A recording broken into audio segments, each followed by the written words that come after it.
Yeah.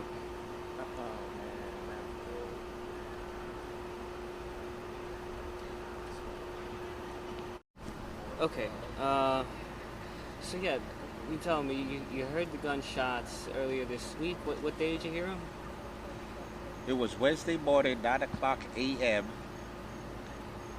and we heard gunshots, 4 shots. It was identified by each tenant that the gunshots came from 2825 Olinville Avenue. The cops arrived on the scene and went to the building, which was the wrong building. The shots really came from 660 Arnold Avenue.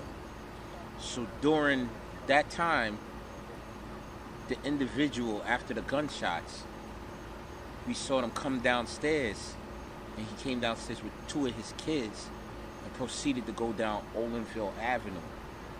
He came back 10 minutes later with no kids.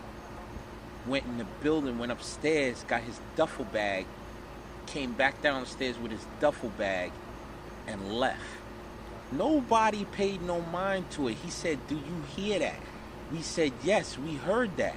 But we all thought it came from 2825 where the cops was at, but that was the wrong address.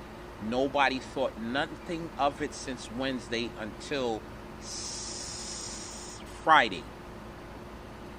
Friday, I went upstairs to check for an abandoned apartment that crackheads keep going in. I smelled a stench in the air that smelled like 200 dead rats. And that means that there is dead composition going on. I meant nothing of it. I called 911. Nobody came. Nobody came. So today, Saturday, I went back upstairs because I made a ticket for housing to put a lock on the crackhead apartment that the people keep running in, and I smelt that stench even stronger. After that, I smelt the apartment that the crackheads went in, and it didn't come from there. So I called 911 to make a wellness check on 12D at 660 Arnold Avenue. 2 officers came. All 3 of us walked upstairs. We checked the apartment. It was confirmed that the stench is coming out of 12D. They said, "I want you to go back downstairs. We'll get back in touch with you if we have to." I said, "Okie dokie." They got in touch with housing. They got in touch with the fire department, the SWAT team. They came. They opened the door. They found a body. Female. In her 40s. Later on, they told me to come upstairs.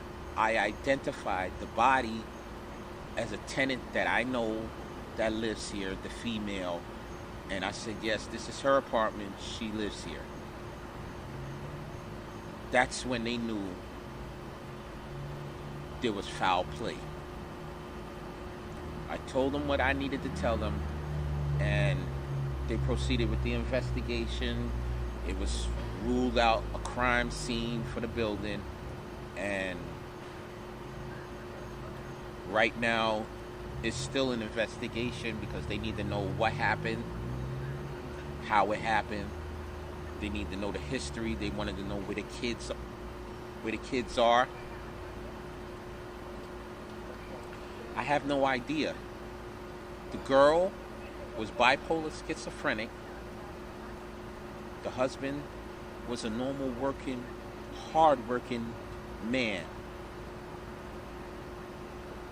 This is our problem. Relationships, toxic relationships, and the stress and the aggravation that a relationship can cause a person to do unimaginable things to their partner. And that's what happened. So, If you find him, put him in a hospital. Evaluate him. Talk to him. You will find out he's been going through absolute torture for years. Not saying that it's justifiable what he did, but that goes to tell you how a regular person, hardworking, can be turned into a monster for the stress that they've been through. I just want to ask, as a follow-up, the appreciation. Were you shocked when you found out, where it came from? That eventually, where the shooting. I was not shocked. I knew they had problems for years. I wasn't shocked. I'm just appalled by what relationship. This relationship, you have 1.5 million more relationships in New York City, in America, that's just like this. And we have to understand mental illness is a disease. These relationships is a disease. Normal people can be turned into monsters from people that's having mental diseases and giving their partner mental diseases by the way you treat them. And you want to remain anonymous, correct? Or... Surely. Okay. Thank you. You're welcome.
Parkside, 24. I'm taking over. 445 down here.